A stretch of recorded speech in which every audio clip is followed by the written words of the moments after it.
Hey everyone, thanks for joining me. And also joining me is General Comics legend Rob Liefeld. Rob, how are you doing today? How are you doing during this quarantine, this pandemic, this whole situation? Hey, great to talk to you. I am doing quite well, very well actually. Lot to keep me busy and distracted. The Deadpool solo video game came out in 2013.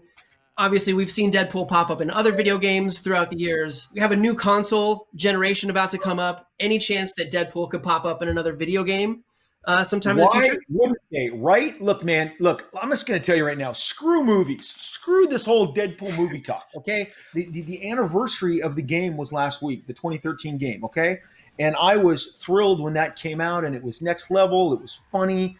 Deadpool has been a thing for 30 years. So your answer is, of course, they should be making more Deadpool video games. Of course, they should be making a Deadpool cartoon. Hello, what the hell? There has been no Deadpool entertainment talks that I'm aware of. And as far as the movie, that's above my pay grade, bro. I don't need another Deadpool movie. Don't need it. Got two great ones. They're perfect. Here's what I would say. Hey, Disney. Hi, it's Rob. You paid $70 billion for Fox, okay? You have no way to get all your $3 billion worth of movies into theaters. No Mulan, no Black Widow, no Eternals. Deadpool's kind of popular. Deadpool cartoons, Deadpool video games. Of course they should be making them. Iger, whoever is running the ship over there, what are you doing to get a return on your $70 billion? $70 billion into the Spider-Verse? Disney didn't make that. Sony made that. And I am not politically correct. You know, that's bullshit. Kevin Feige, love you, buddy. You're a genius, but there are other geniuses. You know, the guys who made Into the Spider-Verse, geniuses. Disney had nothing to do with that. Disney had nothing to do with Deadpool, Deadpool 2, Logan, okay? Just because they bought Deadpool, the movie, so Disney buys it from Fox, those producers deals don't go up in flames.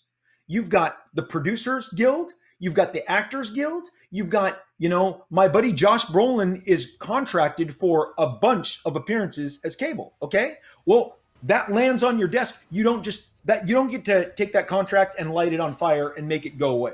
Hopefully the people who are watching this are interested in this, because I'm not scared to talk about it. And here's the reason why. Even back when I met Steven Spielberg and I met Tom Cruise and we started making movie projects together back in the 90s, even when they were uncertain of how to make comic book films and to be honest, were more than a little concerned. Even back then, comics brought me to the dance. This is what I do. This is my passion. I make pictures. What I do here is what I've always done. I'm a comic book guy. So I'm not intimidated to speak out about, what do you call it? Multiple different projects or platforms, video games. But do I know that there's an audience for a cartoon, an audience for a video game? All of it. And the movie stuff is complicated. But in the meantime, in a pandemic, what didn't surprise me the other day was that they announced, I think yesterday, or I don't know when this is going to air, but recently they announced that they're making a Bad Batch Star Wars cartoon or a standoff or a spinoff. And I'm like, of course, because I talked to my animation friends while we are in lockdown. You know what you can do? You can work on your computer. You can make computer graphics. You can make animation. You can work in isolation and continue to make entertainment that people want. Snake Eyes, Deadgame. Tell us about this book. What was it that drew you to the Snake Eyes character? What can readers expect in this new title?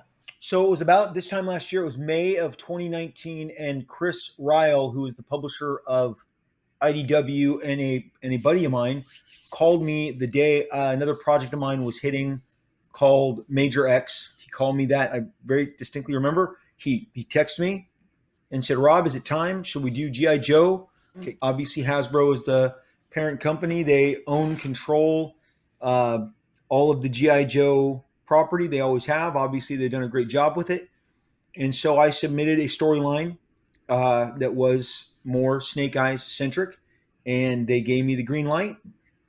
The mail drop came, and I've been pouring all over this book. It turned out great. IDW, Hasbro took great care of me. Snake Eyes specifically, I can tell you, look, the Snake Eyes right here, this deluxe figure that they put out earlier this year, this bad boy, this is the first time I saw a guy hold a katana and a pistol in my life. I had seen great mashups. I remember as a kid, I saw Star Wars and recognized that Han Solo is the cowboy of the piece and that Obi-Wan is the old samurai and Darth Vader was a dark medieval knight in space. I mean, I understood all that language and I dug it when I was 9 years old, sitting there going, that's Eastern culture. That's like the Kung Fu movies and that's like the Westerns I watched with my dad. And so I always loved seeing mashups, but I had never seen a character who was ninja-fied, who also holstered a sidearm, and who moved like this. So Snake Eyes was always a giant inspiration, and you might say that the next time you saw a guy with a pistol and a katana, he might have looked like this. And so you don't get to Deadpool without Snake Eyes. I can confirm that, and so it's exciting to do Snake Eyes and kind of honor my childhood.